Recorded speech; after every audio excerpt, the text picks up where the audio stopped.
Sebelum masuk ke ceritanya, silahkan like dan subscribe channel Kabar Terbaru. Pada tahun 2015 tepatnya, Rudy dan Jerry adalah mahasiswa di salah satu kampus swasta di kota Medan. Mereka berdua mencari berasal dari daerah yang sama, saling mengenal sejak SMA. Mereka memutuskan untuk tinggal bersama. Rudy menyarankan untuk tinggal di salah satu kontrakan yang tidak jauh dari kampus mereka kuliah.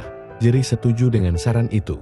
Mereka akhirnya mencari kos itu melalui sosial media. Jerry akhirnya menemukan sebuah kos yang tak jauh dari kampus, mematok harga murah. Hal itu tentu membuat mereka tertarik pada kos tersebut. Keesokan harinya mereka langsung mendatangi kos tersebut yang sebelumnya sudah berkomunikasi dengan pemiliknya melalui sosial media. Saat tiba di sana ternyata kos tersebut berlantai 2. Lantai 1 terlihat luas dan luas bersih namun tidak ada kamar. Hanya ada satu kamar mandi yang pintunya terbuat dari seng bekas. Lantai 2 terdapat 3 kamar. Dapur namun tidak mempunyai kamar mandi. Ibu kos yang bernama Ibu Tiur menyuruh mereka menggunakan kamar mandi yang terdapat di lantai 1. Rudy dan Jerry tidak masalah dengan keadaan itu, apalagi harganya yang jauh dari kata mahal. Di sana hanya ada mereka berdua, tidak ada penghuni kos lainnya. Hal itu membuat mereka tambah senang karena menurut mereka lebih bebas. Hari-hari berjalan dengan baik, namun pada suatu hari Rudy ingin membuang sampah keluar, sedangkan Jerry sedang berada di kampus. Rudy yang turun dari lantai 2 membawa sampah menggunakan kresek besar. Saat berada di lantai 1, Rudy merasa sangat malas untuk melanjutkan langkah kakinya. Akhirnya ia memutuskan menaruh sampah itu di anak tangga pertama dan berniat membuangnya nanti saat keluar saja. Namun ketika ia ingin kembali naik, plastik kresek itu tiba-tiba terjatuh ke lantai. Rudy langsung menatap kresek itu, namun ia berpikir positif kresek itu terjatuh karena gravitasi saja pikirnya. Lalu ia kembali ke atas. Sore hari pun tiba, Jerry pulang dari kampus. Ia langsung naik ke atas dan masuk ke kamar Rudy. Ia bertanya kepada Rudy yang kala itu sedang berbaring di kamar. Mengapa sampah itu berserakan di lantai 1? Tanya Jerry kepada Rudy. Rudy langsung terperanjat dari baringnya. Berantakan bagaimana? Aku mengikatnya dengan erat tadi. Jawab Rudy bingung. Mungkin saja kucing mengoreknya keluar dari plastik. Sambung Jerry. Kemudian ia langsung kembali ke kamarnya dan mandi ke lantai 1. Sedangkan Rudy langsung turun juga untuk membersihkan sampah itu. Malam pun tiba. Jerry tidak bisa tidur karena mendengar suara menyapu dari lantai 1. Ia berpikir itu adalah Rudy. Ia sangat terganggu dengan suara itu. Jerry langsung turun ingin menyuruh Rudy tidur dan melanjutkannya besok saja. Tetapi sesampainya di tangga, ia melihat semuanya bersih, hening dan sangat sepi. Di mana Rudy? Hatinya bertanya. Jerry langsung naik ke atas dan mengetuk kamar Rudy. Rudy membuka pintu dengan mata sayup dan rambut berantakan. Terlihat ia sudah tidur sejak tadi. Ada apa? Tanya Rudy. Wajah Jerry terlihat sangat panik. Jika bukan Rudy, lantas siapa yang menyapu di bawah tadi? Tanyanya dalam hati. Jerry berpikir mungkin ia terlalu letih hingga ia berhalusinasi seperti itu. Ia kembali ke kamarnya yang tepatnya berada di samping kamar Rudy. Jerry memutuskan untuk istirahat saja. Di sisi lain, Rudy yang sudah terbangun malah sulit untuk tidur kembali. Ia memutuskan untuk memainkan ponselnya saja. Setengah jam berlalu, sejak Rudy memainkan ponselnya, ia tiba-tiba mendengar suara tangisan dari dapur yang memang berada di lantai 2. Tangisan itu semakin keras, setiap kali Rudy terfokus ke ponselnya. Tubuh Rudy tiba-tiba terasa panas dingin. Ia merasa takut namun juga penasaran. Suara itu terdengar sangat menyedihkan.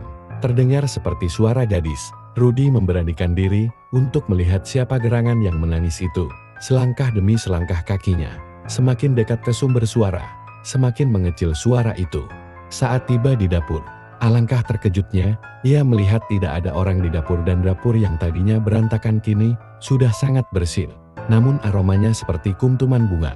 Rudy berpikir itu adalah Jerry yang memang sedikit lebih bersih darinya, walaupun tetap saja kotor. Saat itu sudah jam 12.30 malam.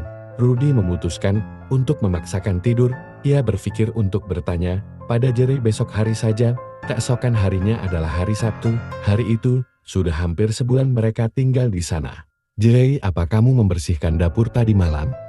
Tanya Rudy pada sahabatnya itu.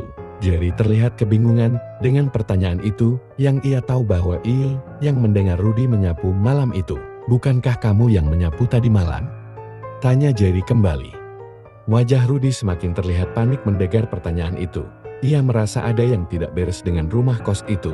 Apalagi ini bukan kejanggalan pertama yang ia alami.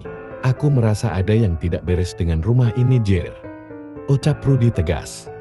Sudahlah, itu hanya perasaanmu saja. Hari ini malam minggu, ada pasar malam di seberang sana. Ayo ke sana. Ajak Jerry mencairkan suasana tegang itu. Aku tidak punya uang. Belum ada kiriman dari kampung. Tolak Rudy karena ia tidak punya uang. Sudah tidak perlu difikirkan. Aku masih punya uang sedikit daripada kamu parno terus di kos. Ucap Jerry. Akhirnya mereka memutuskan untuk pergi nanti malam. Siang itu Rudy dan Jerry tidur siang bersama di kamar Rudy. Ketika sore tiba mereka belum juga bangun. Tiba-tiba terdengar suara pukulan keras di pintu kamar yang membuat mereka terbangun kaget. Apa itu? Teriak Rudy, jantungnya berdebar kencang, panik dan juga kesal.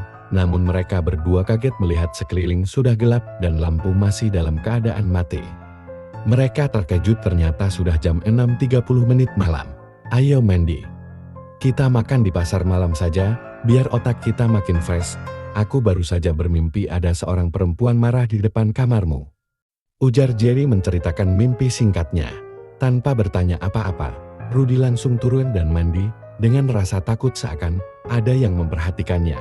Namun ia tak menghiraukan itu semua. Malam itu mereka langsung saja pergi ke pasar malam dan menikmati suasana di sana.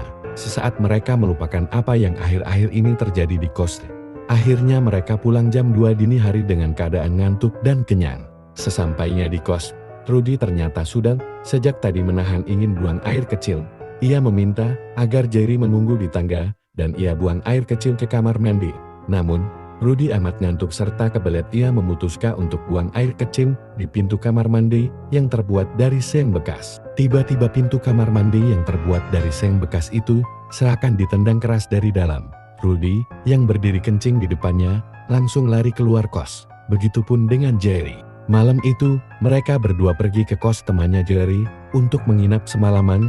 Saat itu juga Jerry langsung menghubungi ibu kos untuk mengatakan kondisi kos dan mengatakan keinginan mereka untuk keluar dari kos besok pagi. Mereka ini agar ibu kos menemani mereka mengambil semua barangnya. Keesokan harinya ibu kos datang untuk mengambil barang mereka. Begitupun dengan Rudy dan Jerry. Mereka menanyakan apa yang sebenarnya terjadi pada kos itu. Ibu kos menyampaikan bahwa itu adalah Corin, anak gadisnya yang meninggal 7 tahun lalu. Sari namanya, ia memang anak yang bersih. Dulu kos itu adalah tempat mereka tinggal dan berjualan, namun ditutup setelah Sari meninggal karena sakit leukemia. Ibu kos itu menyampaikan bahwa Sari hanya ingin tempat itu bersih. Sudah banyak mahasiswa yang lari dari tempat itu karena teror Sari. Ibu kos menyarankan Rudy dan Jerry untuk lebih menghargai kebersihan agar mereka tidak diganggu lagi. Namun Jerry dan Rudy sudah tidak berani dan memutuskan untuk pindah kos hari itu juga. Dari cerita ini kita diajarkan untuk menjaga kebersihan dimanapun berada. Terima kasih sudah menonton cerita ini. Jangan lupa subscribe, share, dan like ya.